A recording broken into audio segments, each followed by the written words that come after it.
মানে পরিদর্শন করে এবং সার্বিকভাবে কি মনে হচ্ছে, আপনার অভিব্যক্তিটা একটু বলেন।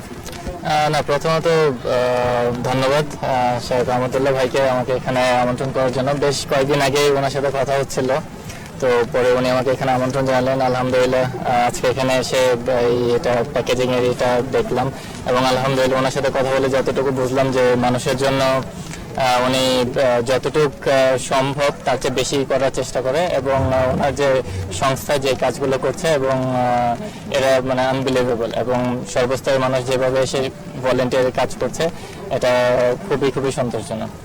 আপনি যেহেতু এসেছেন এরকম একটি উদ্যোগে, নিশ্চয়ই আপনারও অংশগ্রহণ থাকবে, সেই বিষয়টা একটু জানতে চাচ্ছিলাম। ওই বিষয়টা আমি প্রকাশ করতে চাই না, কারণ এটা রিজনটাও আমি ওনাকে বলেছি, এটা খুব ভালো করে উনি জানেন।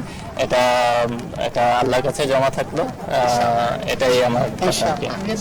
একটু এই এত বড় একটা বন্যা হয়েছে, সাধারণ মানুষও কিন্তু আমরা দেখেছি এই শুধু এখানে মানুষ ঝাঁপিয়ে পড়েছে। আমরা টিএসসি দেখে শুরু করে সবখানে কিন্তু মানুষের যে উপস্থিতি বা এইরকম যে এগিয়ে আসা আগে কিন্তু হয়নি। এটি আসলে মানুষের মধ্যে যে মানবিকতাটা বাড়ছে কিনা বা এত বড় বন্যার পিছনে একটু কারণটা।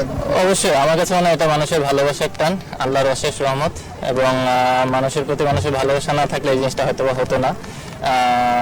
মানুষের প্রতি মানুষের যে টান, সেটা আমার ভাই হোক, আমার বোন হোক, আরেকজনের ভাই হোক, বোন হোক, সন্তান সন্ততি হোক, সবাই আমরা ফ্যামিলি। তো এই কারণে হয়তো বা এই জিনিসটা হচ্ছে এবং এটা খুবই ইতিবাচক একটা দিক। সর্বোপরি এটা আল্লাহর অশেষ রহমত।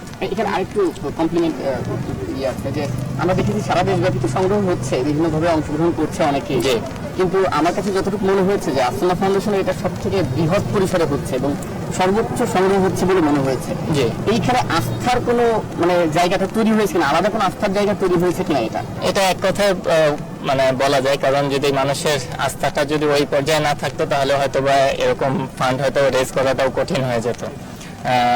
আমি আবারও বলছি এটা আল্লাহর অশেষ রহমত এবং এটা মানুষের আস্থার একটা প্রতিদানও বলতে পারেন। যেহেতু এখানে আসছে একটু ক্রিকেট নিয়ে যদি জানতে চাই, ছোট্ট করে। ক্রিকেট নিয়ে কোনো কোশ্চেন? Thank you. আমরা শেষ করতে আচ্ছা, সেকেন্ড টেস্ট, প্রথম টেস্টে প্রথমত যে খুবই খুশি বাংলাদেশের রেজাল্ট নিয়ে, কারণ আলহামদুলিল্লাহ কনভিনসিংলি ম্যাচটা জিতেছে এবং টিমের সবাই যখন ভালো খেলে এটা নিজের মনের ভিতরে এক ধরনের একটা খুশি কাজ করে এবং আই হোপ ইনশাল্লাহ বাংলাদেশ সেকেন্ড টেস্টও জিতবে এবং ইনশাল্লাহ will get a very good result ইনশাল্লাহ। Thank you.